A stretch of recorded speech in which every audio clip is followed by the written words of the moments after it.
ಇದು ಜ್ಯೋತಿ ಬ್ರ್ಯಾಂಡ್ ನೋಡ್ಕೊಂಡು ತೊಗೊಂಡ್ರೆ ಅವ್ರಿಗೆ ಲೋಕಲ್ ಐಟಮ್ ಸಿಗಲ್ಲ. ಮೇಯ್ನ್ ಇರೋದು ಇದು ಬ್ರ್ಯಾಂಡೆಡ್. ಅದಕ್ಕೆ ಇದು ಕಮಲಾದೀಪ. ಇದು ನೋಡಿ ತುಂಬ ಚೆನ್ನಾಗಿದೆ. ಇದರಲ್ಲಿ 4-5 ಸೈಜ್ ಬರುತ್ತೆ. ಇದರದ್ದು ಕ್ವಾಲಿಟಿ ನೋಡಿ, ಫಿನಿಶಿಂಗ್ ನೋಡಿ, ಎಲ್ಲ ಬ್ರ್ಯಾಂಡೆಡ್, ಎಲ್ಲ ಜ್ಯೋತಿ ಬ್ರ್ಯಾಂಡ್. ಈ ಕಮಲಾದೀಪ ಕಮಲ ಥರ ಮಾಡಿಸಿದ್ದಾರೆ. ಇದರಲ್ಲಿ ದೀಪ ಆಗೋದು ಪ್ಯಾಲಿ ದೀಪ ಇರುತ್ತೆ, ತುಂಬ ಚೆನ್ನಾಗಿದೆ. ಇದನ್ನು 3 ಸೈಜ್ ಇರುತ್ತೆ ನೋಡಿ. ಇದು ದೇವದಾಸ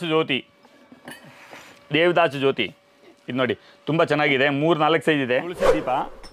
ತುಳಸಿ ದೀಪ ಮೇಲೆ ಕ್ಯಾಪ್ ಇರುತ್ತೆ. ಇದು ನೋಡಿ ತುಂಬ ಚೆನ್ನಾಗಿರುತ್ತೆ. ಕುಬೇರ ದೀಪದಲ್ಲಿ 2 ವೆರೈಟಿ ಇದೆ, ನಾನು ತೋರಿಸ್ತೀನಿ ನೋಡಿ. ಇದೊಂದು ಬ್ರ್ಯಾಂಡ್ ನೋಡಿ, ಇದು ಜ್ಯೋತಿ ಬ್ರ್ಯಾಂಡ್ ಆದರೆ ಗೋಲ್ಡ್ ಕಲರ್ ಥರ ಇರುತ್ತೆ. ಇದು ನೋಡಿ ರಿಟೇಲಲ್ಲಿ ಎಲ್ಲ ಮಾಡ್ತಾರೆ. ಮತ್ತೆ ಏನಾಗುತ್ತೆ, ವೈಟ್ ಕಲರ್ ಕಾಣುತ್ತೆ. ಯಾಕಂದರೆ ಅವ್ರು ಕ್ವಾಲಿಟಿ ಸ್ವಲ್ಪ ಲೋ ಕ್ವಾಲಿಟಿಲಿ ಮಾಡ್ತಾರೆ. ನಮ್ಮದು ಕ್ವಾಲಿಟಿ ಎಲ್ಲೋ ಕಲರ್ ಥರ ಕಾಣುತ್ತೆ. ಇದು ಕ್ವಾಲಿಟಿ ಇದೆ. ಕುಬೇರ ದೀಪ ವಿತ್ ಶಂಖಚಕ್ರ.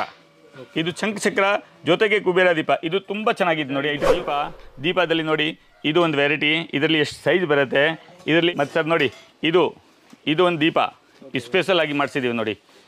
ಕೇರಳ ಫ್ಯಾನ್ಸಿ. ಇದು ಕೇರಳದಲ್ಲಿ ಯೂಸ್ ಆಗುತ್ತೆ ಜಾಸ್ತಿ, ಅಂದರೆ ಫ್ಯಾನ್ಸಿ ದೀಪ. ಈ ಡಿಸೈನ್ಸ್ ನೋಡಿ ತುಂಬ ಚೆನ್ನಾಗಿರುತ್ತೆ. ಇದರಲ್ಲಿ ಸಣ್ಣ ದೀಪ ನೋಡಿ ಎಷ್ಟು ಫಿನಿಶಿಂಗ್ ಮಾಡಿದ್ದಾರೆ. ಸಣ್ಣಲ್ಲಿ ಎಷ್ಟು ಚೆನ್ನಾಗಿರೋದು ವೆರೈಟಿ ಫಿನಿಶಿಂಗ್ ಮಾಡಿದ್ದಾರೆ ಅಂದರೆ ಈ ಬ್ರ್ಯಾಂಡೇ ಮೇಯ್ನ್ ವಿಶೇಷ. ಇದರಲ್ಲಿ ಕ್ವಾಲಿಟಿ ಅವರು ಯಾವತ್ತೂ ಕ್ವಾಲಿಟಿಯಲ್ಲಿ ಅವರು ಇದು ಮಾಡಲ್ಲ. ಇದು ನೋಡಿ ಸಣ್ಣ ದೀಪದಲ್ಲಿ ತುಂಬ ವೆರೈಟೀಸ್ ಇರುತ್ತೆ. ಇದು ನೋಡಿ, ಇದು ಒಂದು ದೀಪ.